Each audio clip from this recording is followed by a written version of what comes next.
Welcome back to Winners and Losers, the show that looks at the highs and the lows from world football. This weekend, Zach Jalab is in the hot seat. Chris Hamill's got 2 weeks off, jetting and setting in South Africa.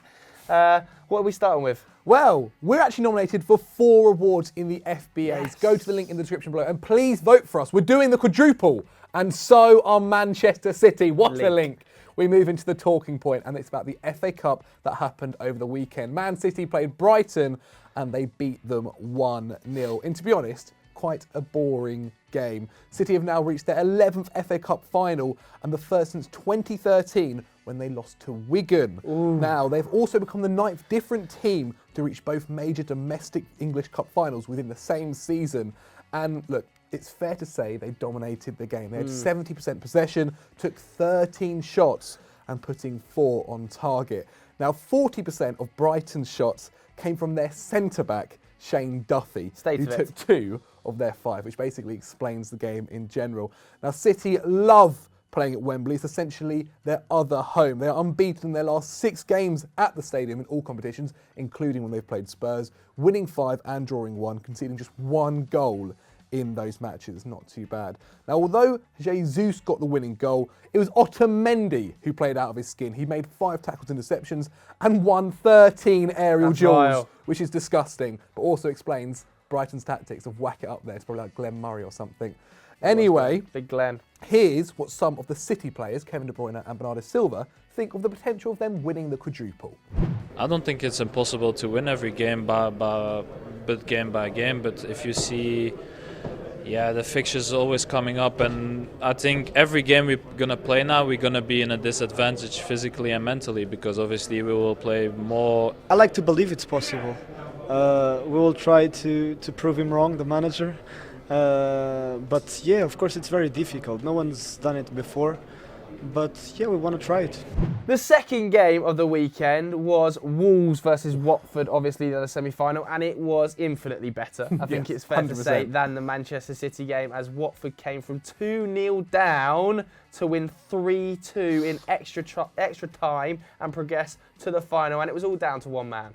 It was down to the little Spanish magician, Gerard Deulofeu, who was actually left on the bench by Javi Gracia, controversially.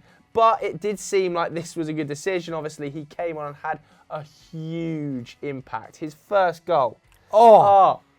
You filthy bastard, Gerard. Just lift it. There's no follow-through and there's no backlift. I don't know how he's managed to do it. It's absolutely so stubby, unbelievable finish. He became the 7th player to score 2 in an FA Cup semi-final. Of course, he got the winner in extra time as well. This was a hell of a game. It was very, very close. Watford edged possession, but Wolves had more shots. I think they had 6 on target to 3.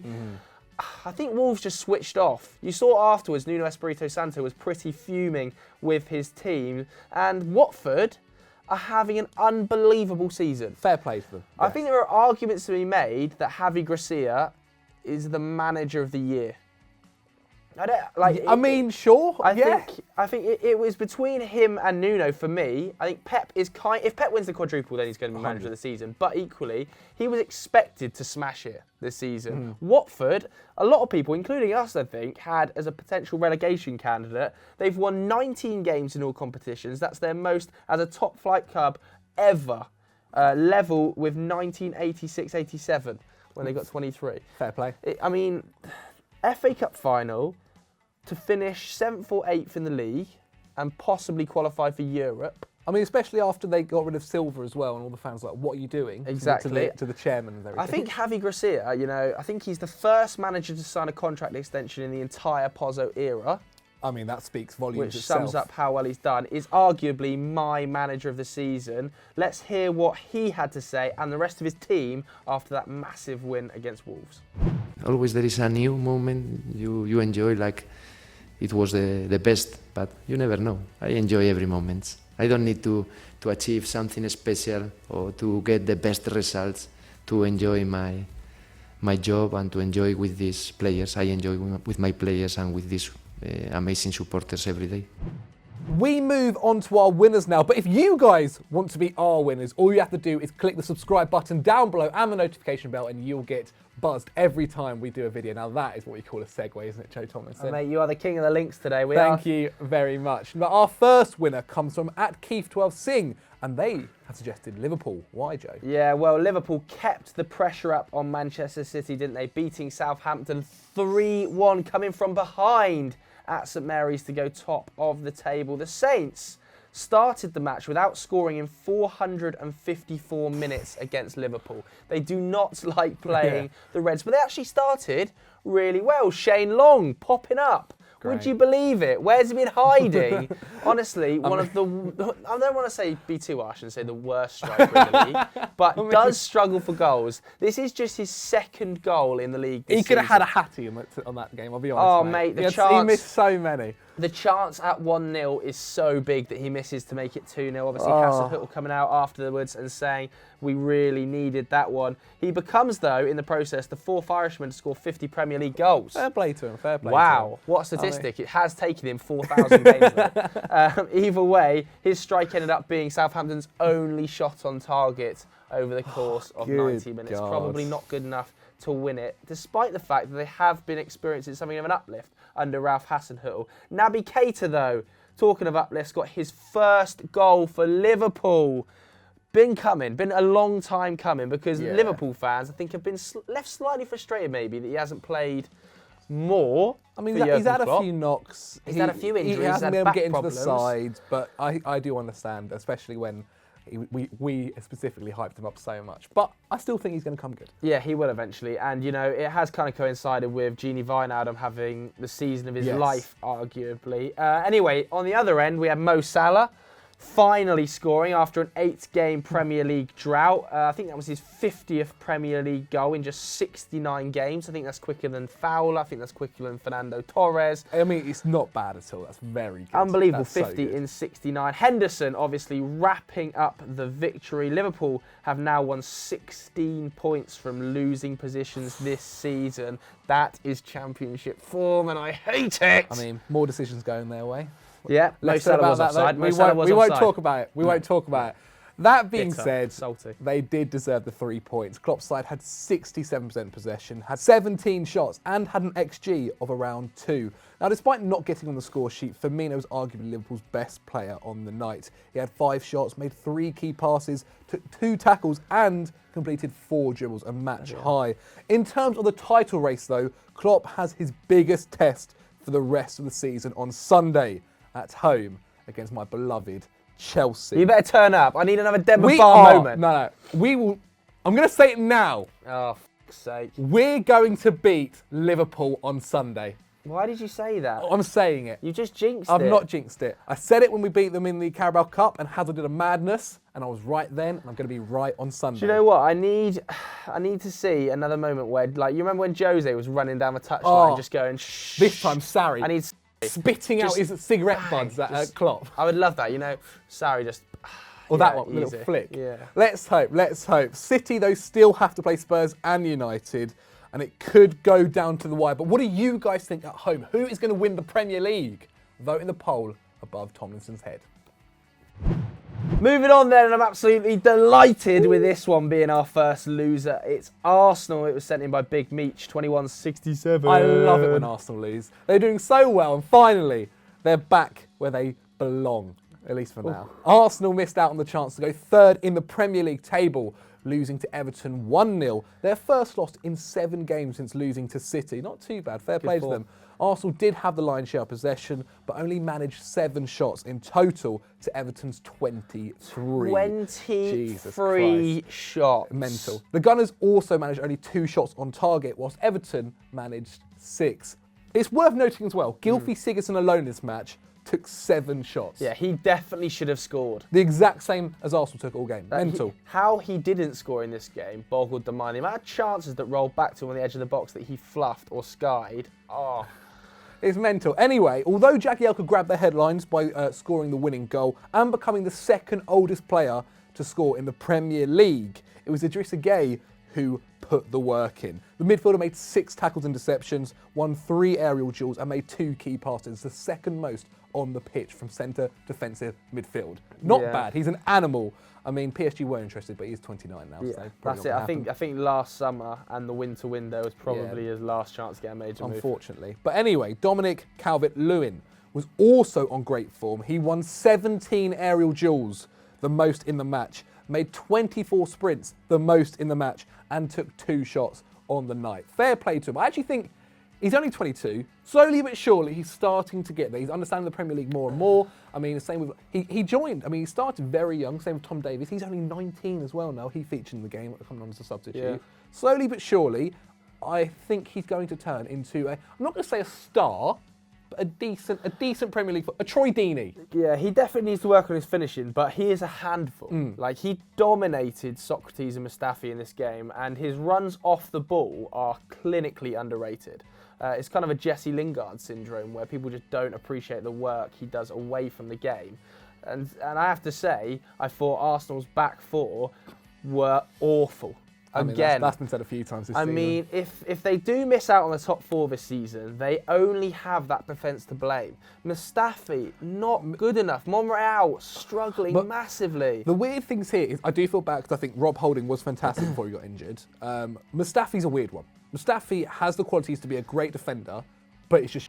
But, you know, they started with a back 3, and I thought, OK, at least they're trying to find balance with Monreal, Socrates, Mustafi, Maitland-Niles and Kolasinac. Yeah. But then they struggled so badly in that first half, obviously only having, I think, 1 shot in the first half. They were forced to bring off Kolasinac, go to a back 4, didn't really work for me. I think Monreal's probably passed to play as a left back. And then the yellow card for Socrates, which means he gets a 2-game ban, 10 cumulative yellow yellow cards, cards this season, is a killer blow because they've got to go to Watford on Monday night. Watford are in the form of their life, just got to an FA Cup final, and they've got no Socrates. And Socrates has pretty much held that defence together like glue. I mean, it's fair to say.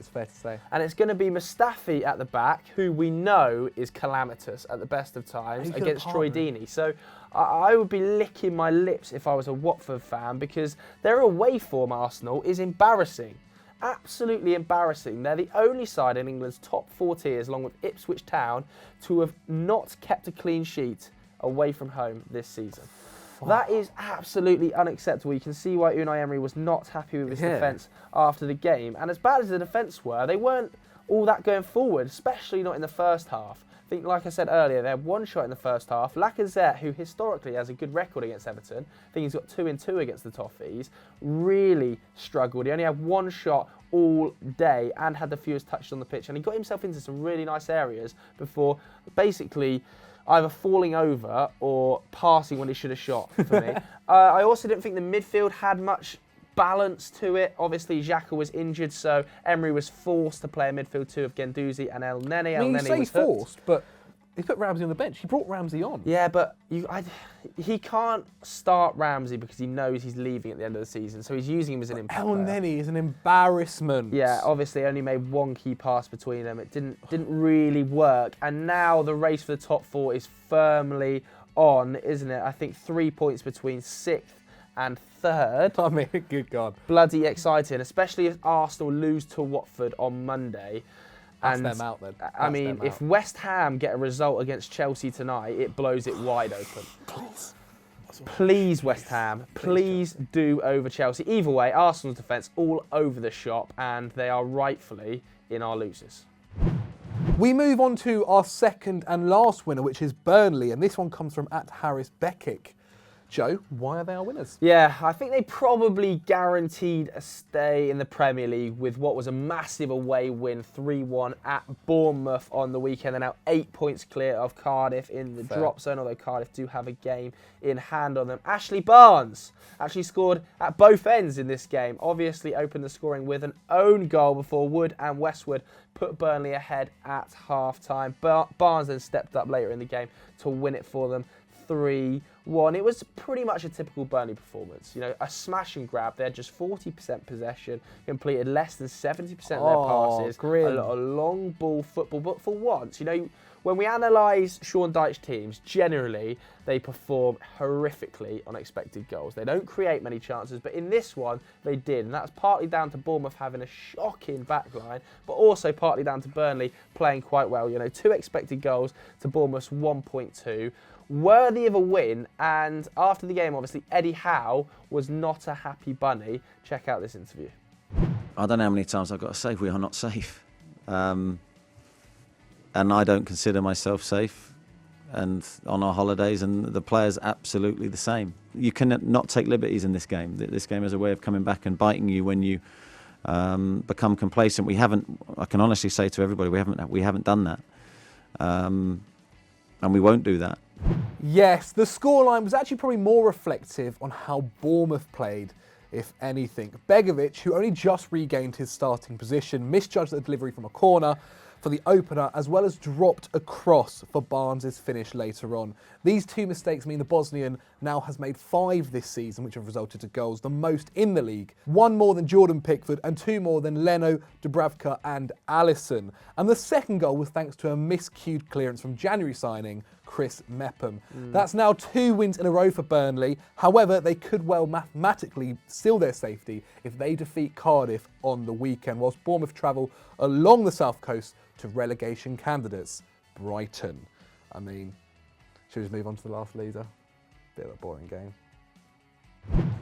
Our final loser of the day, yes, it's Newcastle. This was sent in by Toonboy90. Oh, I bet he's a Newcastle fan. I reckon he might be. Unlike Burnley, Newcastle still need another win before they can even think about safety. After succumbing to a 1-0 defeat at home to Crystal Palace, the Magpies dominated the affair, though, firing off 18 shots to the visitors' measly 3, with Palace not even registering a shot on target until Milihojevic's 81st minute pen. Jamal Lascelles, though, was the only outfield Newcastle player not to have a pop at goal. But although they only put 5 on target, the game ended with an XG of 0.86 to Palace's 0.91.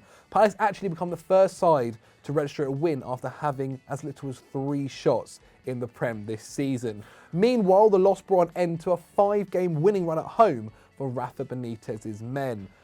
How did Newcastle look, Jay? Yeah, I mean, they looked okay, and this home form, this upturn in home form by Newcastle was effectively what's going to keep them in the Premier League this season. I still think they're going to be safe. Cardiff look pretty likely to be the 3rd team that go down now, and if it wasn't for players like Salomon Rondon this season, I think Newcastle probably would have been more so in the mix with Cardiff than they are right now. On the day, he was a real nuisance. He did only have 1 shot on target, but took 5 shots in total, created 4 chances, and more importantly, won 7 aerial duels, all the stuff we know Rondon is great at. The other side had Christian Benteke up top. Now, obviously, he has had one of the worst seasons I can remember What a sad career from a Premier Christian Benteke League has had. striker. It's fallen off a cliff for him. But nevertheless, he did win 8 aerial duels in this game at a 73% success rate. He also made himself a nuisance, attempting 2 tackles and winning both.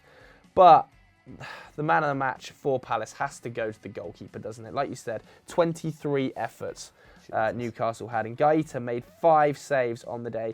His 6th clean sheet in 14 Prem appearances. Since coming into the Palace side just before Christmas, the stopper has now conceded less than a goal a game, which has been really, really beneficial for Roy Hodgson, because at times that defensive structure has looked pretty wayward, and it's that kind of form that's really helped Hodgson's side win 5 of their last 10 games, take them out of that relegation scramble. They're now mathematically safe on 39 points, and they will be, I'm pretty sure, looking to push on next season. I don't think they'll make the Michy Batshuayi move permanent.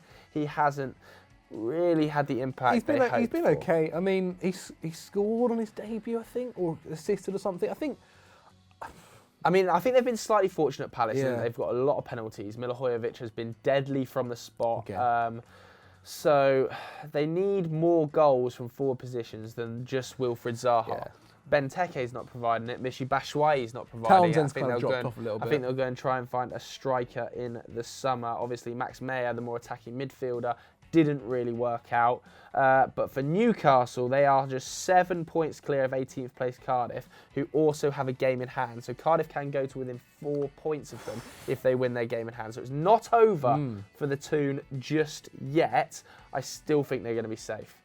Cardiff versus Burnley on the weekend is a huge, huge game, and I think that'll probably relegate the Welsh side. But who do you think is going to stay up? Let us know your thoughts in the comments below.